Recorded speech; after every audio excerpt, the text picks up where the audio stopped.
So I thought I would go ahead and record this while I was doing it, just to kind of show that even when some of these detail pieces come off, there is some cases where you can just put them back in and they'd be good as new.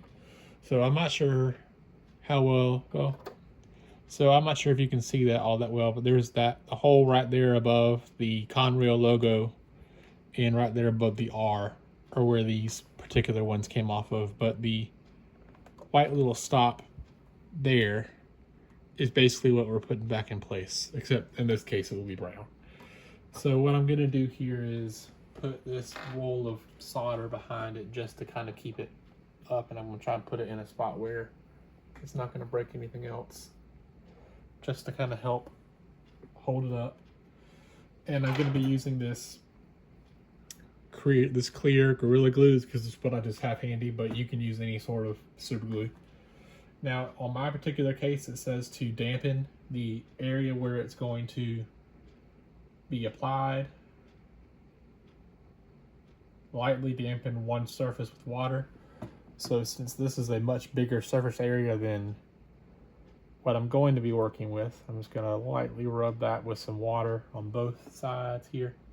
And thankfully, in all the cases where I'm going to be doing repairs today, I'm only going to record this one, but I'm going to fix all four. You'll see all four when I'm done.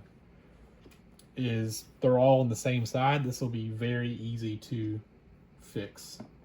So now that I've kind of lightly dampened those pieces, I'm going to take off the cap here,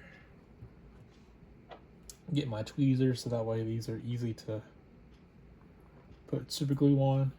So what I'm going to do now is, because of how small this surface area is, I'm going to try and get the smallest amount of glue that I feel comfortable with, because I really don't think it needs that much glue.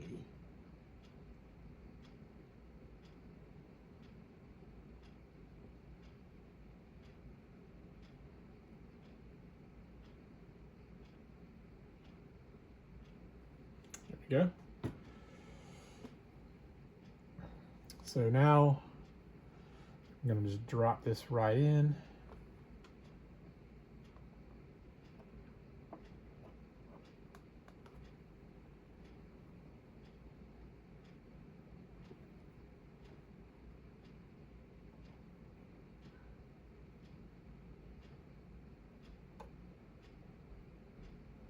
All right, that one looks pretty good. I'm gonna try and adjust the positioning just a little bit. I know this might be a little difficult to see.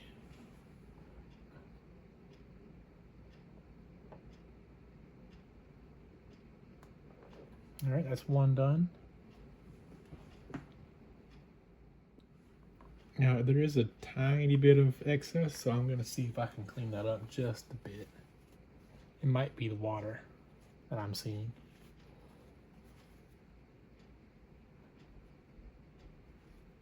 But that already looks much better.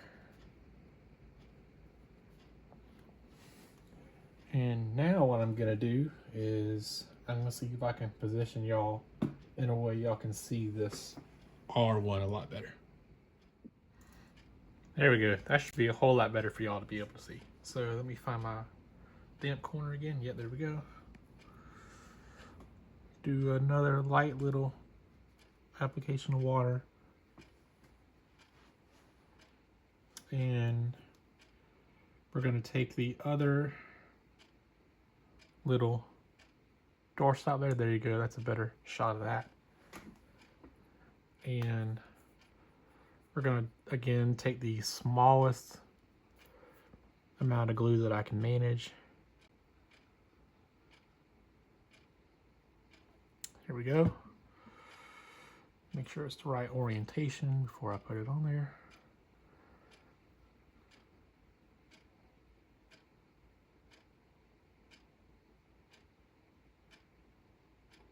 And there we go. Make sure it's on there straight.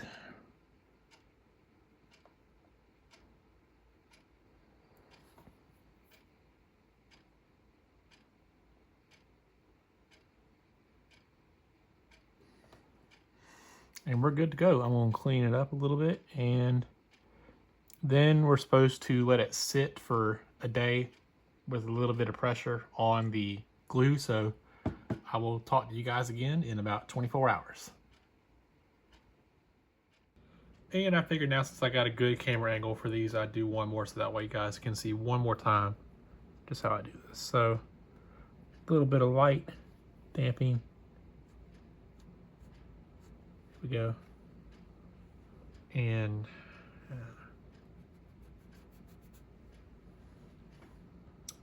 the little door stop.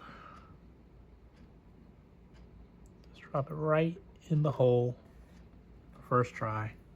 It's almost like I've done it once or twice before. And that one was actually really good. So, and again, what we'll do is we'll let it sit for 24 hours. And what I'll do to kind of help keep it in place, because it does recommend having something to help hold it in place for the first 2 hours or so. I got a roll of tape here, and I'm just going to put a small piece right over the top of it just to help hold it in place until the glue dries. All right, so what we'll do here is, again, we'll let the glue sit for about 24 hours or so. So at 1 o'clock-ish tomorrow, we'll see the results of wood glue. All right, so it's the next day. So let's take off this tape here that I used to help secure it. It should be fine, but... And yep, good as new now. There is a little bit of clear residue around the bumper, and I'm see if I can. And that just has to do with it being super glue and things like that. There's not much I can do about that. And here's the other side. Just again, peeling off that tape just to help hold it still. And it looks just as good as the other side. Now there's a little bit more residue here, which again, I'm okay with. As it dries a little bit more, it'll probably become invisible anyway. And because it's clear, you're not ever going to see it anyway. You can only see it now because of the glare. But as soon as I lift it up, you really can't see it anymore. And we'll round out the video here by taking off one more on one of the NS ones that I have here. And that one actually is probably the best looking one so far. Almost no residue at all. So I'm really happy with being able to fix these, and hopefully this kind of shows you guys that even when things like this break off, they can be very easily replaced. So with all that being said, thank you guys so much for watching this video. If you like the video, leave a like, leave a comment down below. And if you haven't already, please consider subscribing, and I will see you guys next week.